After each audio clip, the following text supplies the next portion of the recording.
Dok, sebenarnya mimisan tuh apa sih dok? Mimisan tuh pada anak tuh apa dan penyebab paling umumnya tuh apa dok? Iya. Dok ya, jadi aktivitas fisik tuh juga bisa memicu ya dok? Iya, kalau yang berlebihan. Kalau yang berlebihan. Sebenarnya penanganan awalnya mimisan tuh seperti apa sih dok? Kalau misalkan anaknya mimisan di rumah gitu atau di jalan atau di sekolah, sebenarnya saya tidak menganjurkan untuk mendongakkan kepala pada anak yang sedang mengalami mimisan.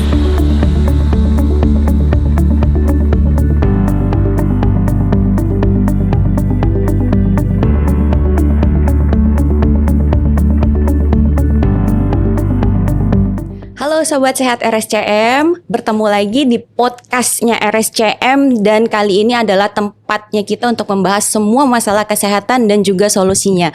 Kali ini bersama saya Dr. Jessica. Dan hari ini kita akan membahas di podcastnya RSCM itu banyak sekali hal-hal yang sangat berhubungan dengan anak-anak. Dan kali ini kita akan membahas masalah yang sering dialami oleh orang tua, yang bikin orang tua panik, yang bikin orang tua itu datang ke dokter anak. Apa sih? Yaitu mimisan. Nah, mimisan ini salah satu hal yang bikin orang tua tuh panik dan kadang-kadang tuh datang ke dokter anak hanya karena anaknya mimisan. Nah, pagi ini kita sudah kedatangan seorang ahli dari bidang hematologi atau kelainan darah, yaitu Dr. Novi Amelia Kozi, spesialis anak, subspesialis hematologi onkologi konsultan yang ahli sekali dalam bidang kelainan darah dan juga kanker pada anak. Selamat pagi Dr. Novi. Selamat pagi Dr. Jessica. Ya, bagaimana dokter, kabarnya sehat dok? Alhamdulillah. Alhamdulillah dokter kita pagi ini kita akan membahas masalah mimisan dok. Jadi kalau di praktek sehari-hari ya dok ya, itu banyak sekali sobat sehat RSCM terutama yang sudah punya anak itu datang karena anaknya tuh mimisan dok gitu. Mungkin dokter bisa lebih menjelaskan dok, sebenarnya mimisan tuh apa sih dok? Mimisan tuh pada anak tuh apa dan penyebab paling umumnya tuh apa dok? Kira-kira mimisan itu dok? Ya. Jadi mimisan itu adalah suatu kondisi di mana terjadi perdarahan atau keluar darah dari hidung. Dari hidung dari ya dok hidung. ya. Ya, jadi kita kan punya lubang hidung dua ya, yang kiri dan yang kanan. Betul dok. Nah, jadi mimisan itu bisa kalau perdarahannya keluar dari salah satu lubang hidung saja ataupun juga dari dua-duanya. Nah, itu yang kita sebut sebagai mimisan. Jadi keluar darah dari hidung ya dok Betul. ya, baik satu lubang atau dua lubang, yang penting dia keluar darah dari hidung. Ya. Oke. Kalau penyebab umumnya apa tuh dok kira-kira dok? Nah, jadi kenapa sih kok bisa keluar darah gitu ya dari hidung kan padahal gitu ya. Nah, jadi ini juga mungkin untuk sobat sehat RSCM semua ya. Di hidung kita di bagian dalamnya itu ada banyak pembuluh darah yang posisinya memang terutama nih pada anak-anak ya. Posisinya itu seringkali cukup tipis di bawah permukaan bagian dalam selaput hidung gitu ya.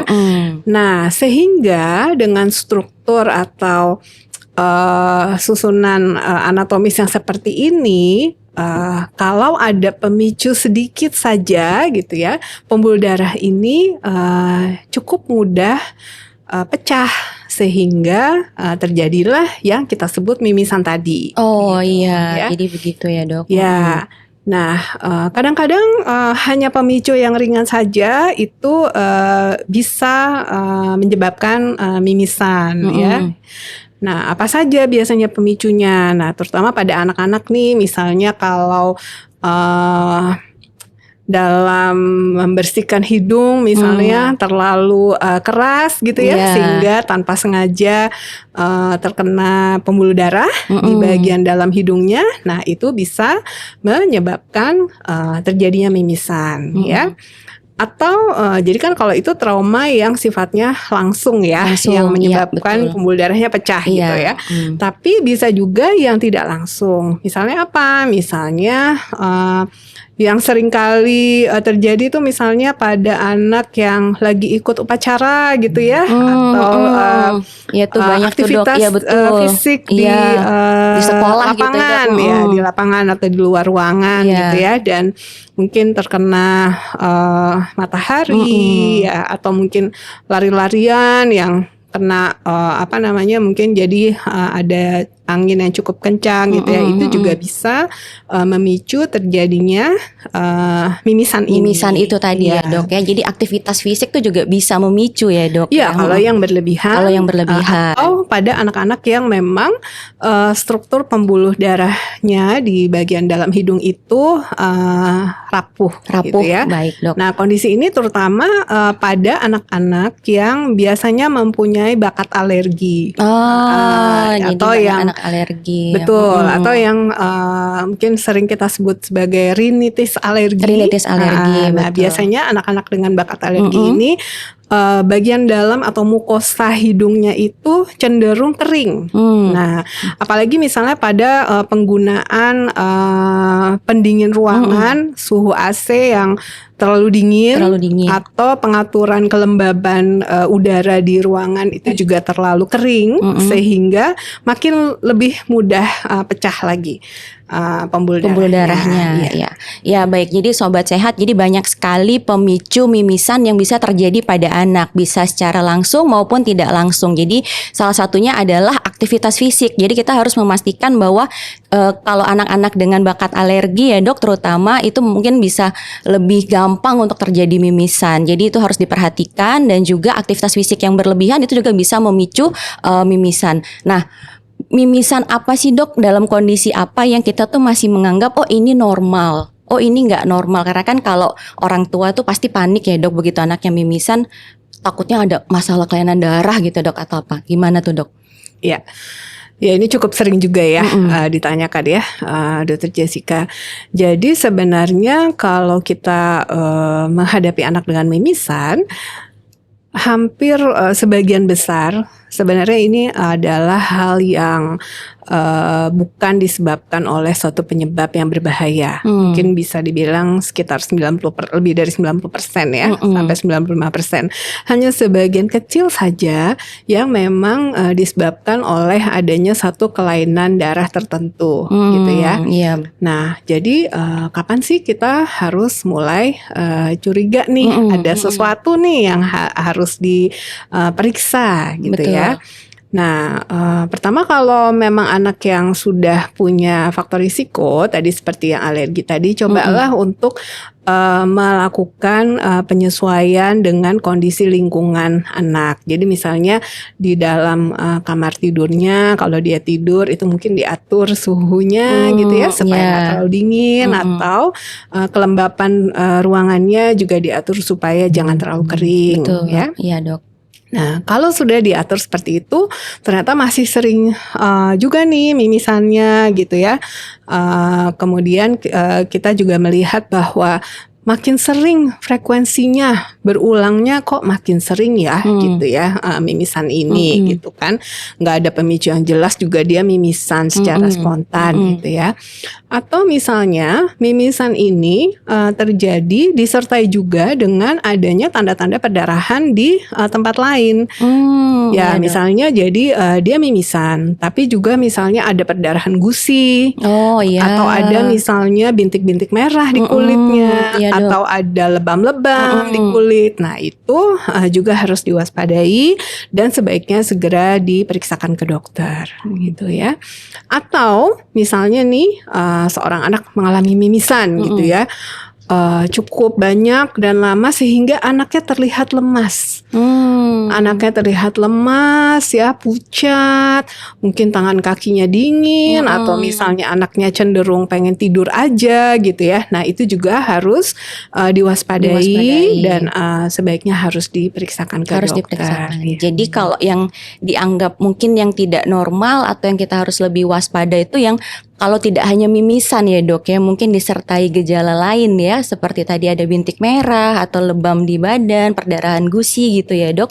Jadi mimisannya tidak hanya mimisan yang keluar darah dari hidung saja gitu. Jadi mungkin disertai dengan perdarahan lain atau anak terlihat lemas atau terlihat pucat. Nah itu sobat sehat yang orang tua di sini harus mewaspadai mungkin ada masalah lain. Nah kalau misalkan dok ada penyakit serius ya dok ya pada kalau anak-anak ini seperti gangguan darah itu kapan sebaiknya mulai dibawa tuh dok ke ke dokter gitu, ke dokter spesialis anak atau ke dokter ahli kelainan darah gitu dok, seperti itu dok. Kapan tuh kira-kira orang tua, oh ini nih mulai kayaknya nggak bener nih gitu, atau oh ini masih biasa aja gitu, itu gimana tuh dok? Ya itu tadi, kalau memang frekuensinya sering, kemudian Sering, sudah ya cukup sering gitu ya. Sering itu jadi relatif juga gitu ya. Misalnya awal-awal mungkin terjadi tapi misalnya hanya misalnya sebulan sekali gitu ya. Terus sekarang jadi seminggu sekali gitu, atau mungkin seminggu jadi beberapa kali atau hampir tiap hari. Nah itu kan ada suatu warning sign sebenarnya ya. Ada apa nih gitu kan yang harus kita teliti gitu kan. Nah terus juga itu tadi ya, kalau misalnya sudah ada perdarahan di tempat lain juga, itu juga harus menjadi perhatian gitu ya. Dan apalagi kalau misalnya sampai menyebabkan anaknya terlihat pucat atau ada penurunan kadar hemoglobin gitu, artinya kan itu menandakan bahwa sebenarnya perdarahan atau mimisan yang berulang ini sudah menyebabkan satu gangguan ya, suatu komplikasi yang tidak kita harapkan. Betul, gitu kan. Bayangkan kalau sampai dia mengalami anemia atau mengalami HB-nya turun gitu kan, itu nanti tentunya akan menyebabkan banyak komplikasi yang lain. Anaknya mungkin di sekolah jadi sulit mengikuti pelajaran, anaknya jadi mudah lemas ya. Tidak bisa beraktivitas seperti biasa. Mungkin pada anak-anak yang balita gitu ya, itu juga mungkin akan terjadi pertumbuhannya dan perkembangannya juga akan terganggu jika terjadi anemia ini. Terjadi anemia itu ya dok ya. Jadi memang sobat sehat di sini harus waspada tuh jika anaknya itu ada mimisan, ada kira-kira ada perdarahan di tempat lain dan mulai kelihatan pucat. Nah itu harus segera diperiksakan, dibawa ke dokter spesialis anak atau dokter spesialis anak bagian ahli kelainan darah. Nah dok, kalau misalkan dok, ini banyak sekali yang datang ke dokter atau ke IGD dok, atau misalkan ke dokter praktik spesialis anak itu karena mimisan. Sebenarnya penanganan awalnya mimisan tuh seperti apa sih dok? Kalau misalkan anaknya mimisan di rumah gitu atau di jalan atau di sekolah, sebenarnya yang baik awalnya tuh seperti apa dok? Ya ini penting sekali ya diketahui oleh sobat sehat RSCM semuanya, terutama untuk ayah ibu ya, kakak-kakak yang menghadapi seorang anak yang sedang mengalami mimisan ya. Kuncinya yang pertama adalah jangan panik. Nah, jadi jangan panik. Kemudian anak yang sedang mimisan itu ya, kita minta untuk duduk ya, duduk dengan tenang ya, duduk tegak ya, dengan posisi kepalanya menunduk, dan bagian tubuhnya agak menunduk ke depan gitu ya. Untuk apa? Itu penting untuk mencegah perdarahan yang terjadi itu tertelan.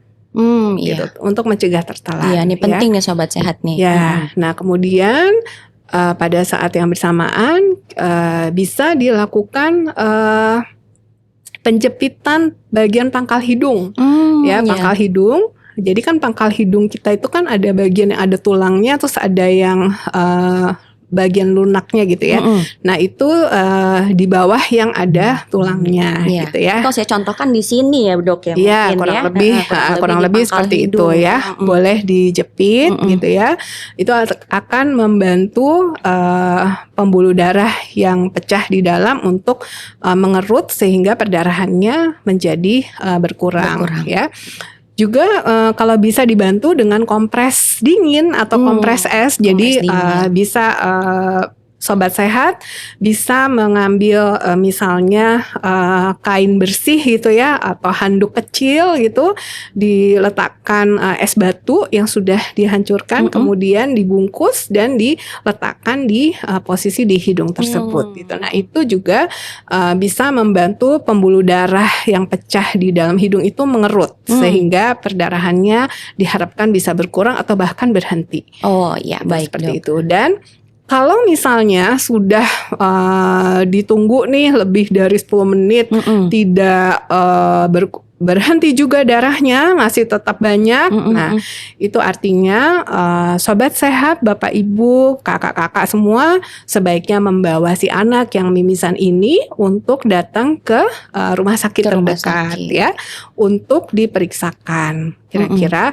apakah ada penyebab lain gitu ya yang menyebabkan pecahnya pembuluh darah dan perdarahannya menjadi sulit berhenti ya.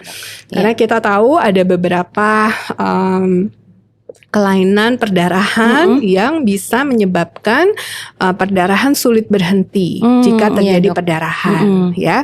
Misalnya pasien-pasien atau anak-anak dengan trombosit yang menurun, trombosit turun ya, atau misalnya anak-anak dengan gangguan faktor pembekuan, jadi seperti hemofilia, ya, atau penyakit von Willebrand, di mana kadar faktor pembekuan darahnya itu ada yang tidak bisa terbentuk dengan normal. Nah, pada kondisi ini kalau misalnya terjadi mimisan, itu bisa menjadi pemicu perdarahan yang sulit berhenti atau sulit dikendalikan. Nah, ini yang harus diperiksakan. Ya dok, kalau itu kan butuh pemeriksaan lebih lanjut ya dok ya.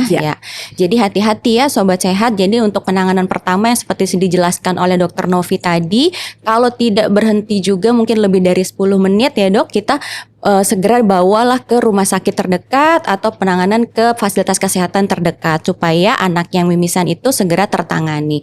Nah sebenarnya dok, kalau mimisan tuh sendiri tuh bisa dicegah nggak sih dok? Atau ada caranya nggak sih untuk mencegah mimisan tuh terjadi?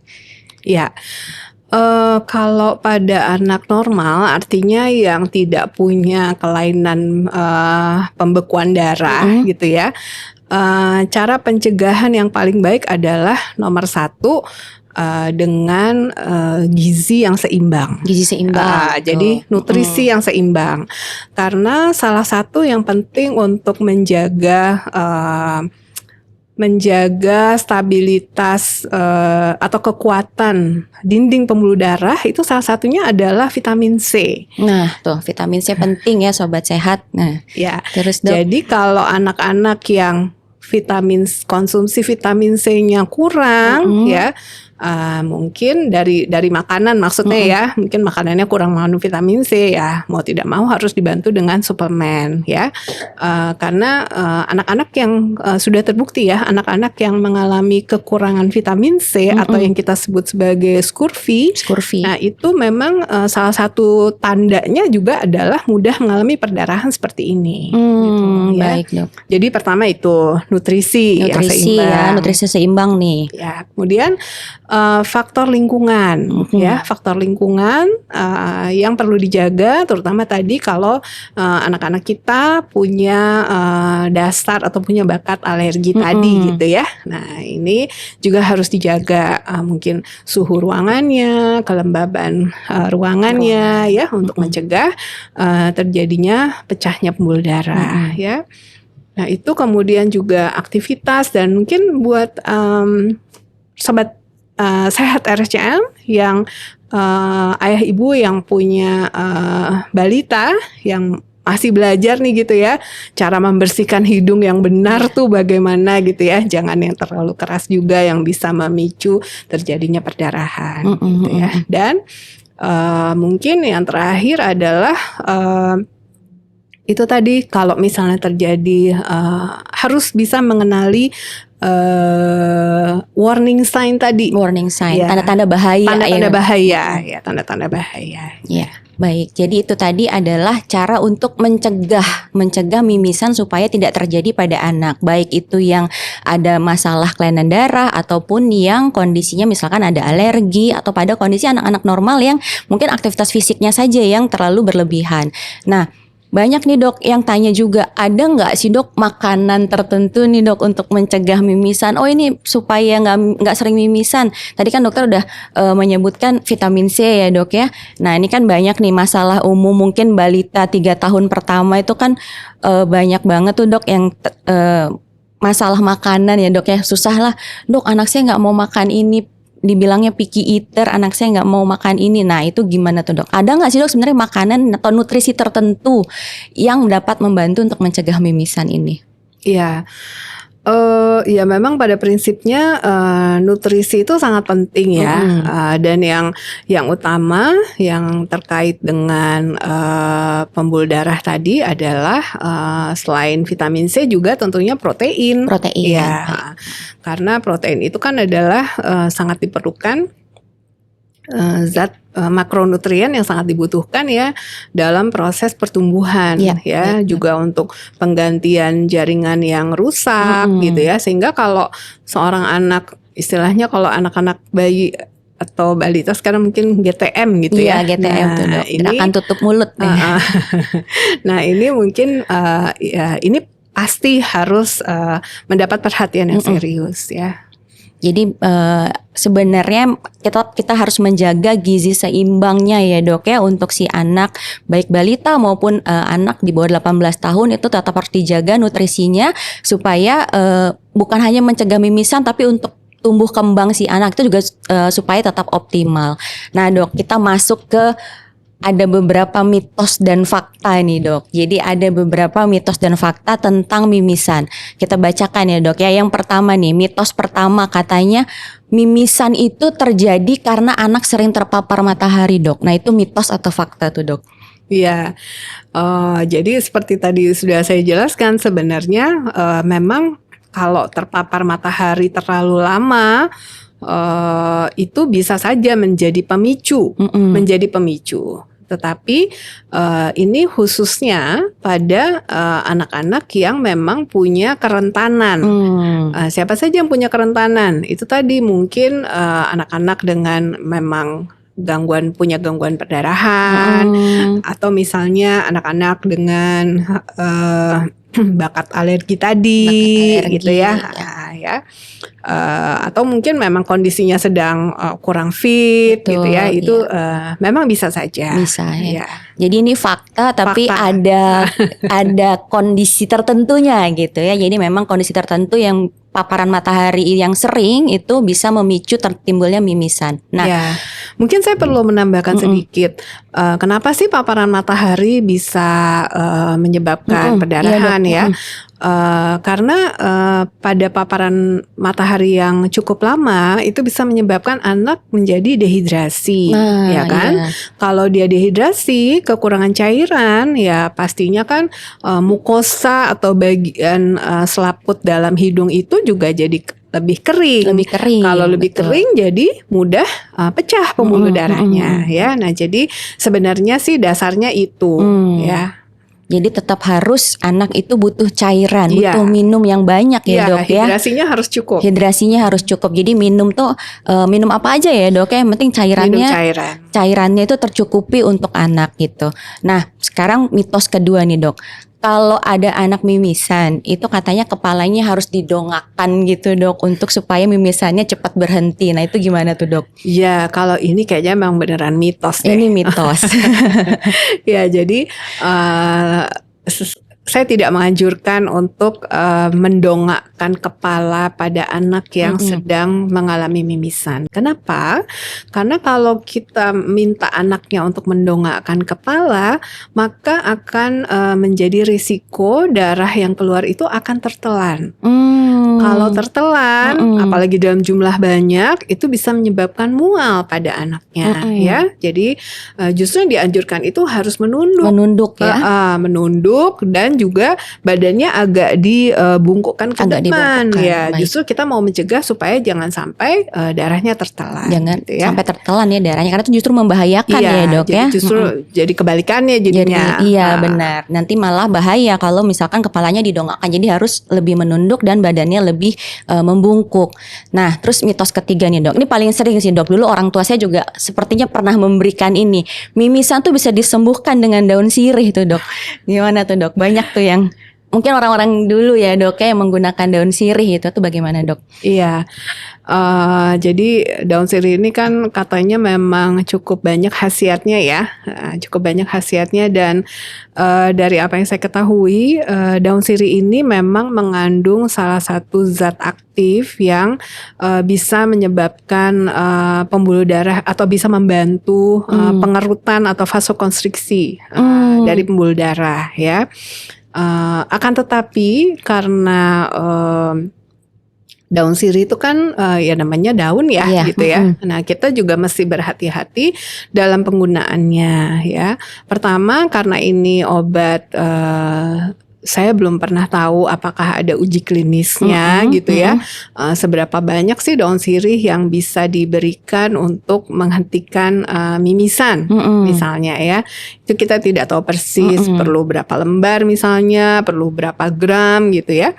Kemudian yang kedua, kita juga harus berhati-hati soal kebersihannya ya, higienisitasnya. Betul. Karena kalau misalnya daun sirih itu kita petik ya dari halaman atau entah dari mana gitu, beli di pasar atau apapun gitu ya, dimana mungkin banyak bakteri yang ada atau menempel di daun sirih tersebut, dan kalau kita lupa mencucinya dengan bersih itu bisa menjadi justru penularan sumber infeksi. Apalagi kalau dimasukkan langsung ke hidung di mana pembuluh darahnya sedang terbuka gitu kan. Jadi bakteri itu akan jadi mudah masuk ke pembuluh darah gitu ya. Dan juga jangan lupa kadang daun sirih itu kan ada sedikit tangkainya yang agak tajam gitu, dan keras gitu ya. Nah itu juga kalau kita tidak hati-hati, misalnya tidak dihilangkan dulu atau digunting dulu gitu ya, itu juga bisa menjadi sumber melukai baru ya dok ya malah bagian dalam hidung gitu. Iya. Jadi daun sirih ini ada efektivitasnya, namun untuk bukti jelasnya atau bukti ilmiahnya nanti kita perlu kaji ulang lagi, kita lihat lagi masalah daun sirih ini. Dan juga hati-hati bahwa kalau menggunakan daun sirih itu juga harus dijaga kebersihannya. Terus kemudian tadi diperhatikan juga tangkainya, jangan sampai membuat masalah baru, nanti malah timbul perdarahan baru. Nah jadi beberapa mitos dan fakta tadi yang sudah kita jawab itu mungkin yang banyak dipertanyakan oleh sobat sehat di sini, terutama yang sudah menjadi orang tua yang mempunyai anak kecil yang juga sering mengalami mimisan. Nah, dok, ini sebagai penutupnya nih, apa ada hal yang ingin dokter sampaikan buat sobat sehat RSCM di sini supaya kalau ada anak mimisan itu tidak panik, kemudian tetap waspada kalau anaknya itu mimisan. Nah, bagaimana tuh dok? Silahkan dok. Ya.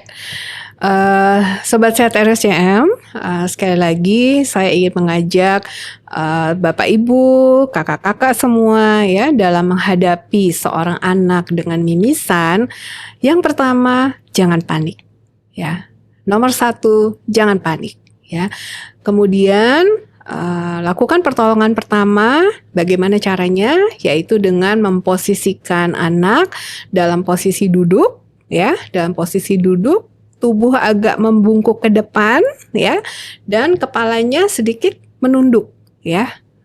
Kemudian langsung boleh dipijit atau dipencet ya hidungnya ya, di bagian lunak ya, untuk membantu menghentikan perdarahan, dan boleh juga ditambah atau dibantu dengan kompres dengan es batu yang dibungkus kain yang bersih ya.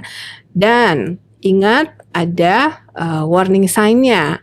Kalau misalnya perdarahannya sulit dihentikan, sudah lebih dari 10 menit tidak berhenti-berhenti gitu ya, atau terlihat anaknya mulai lemas ya, kaki tangannya dingin, pucat ya, segeralah diperiksakan ke rumah sakit terdekat.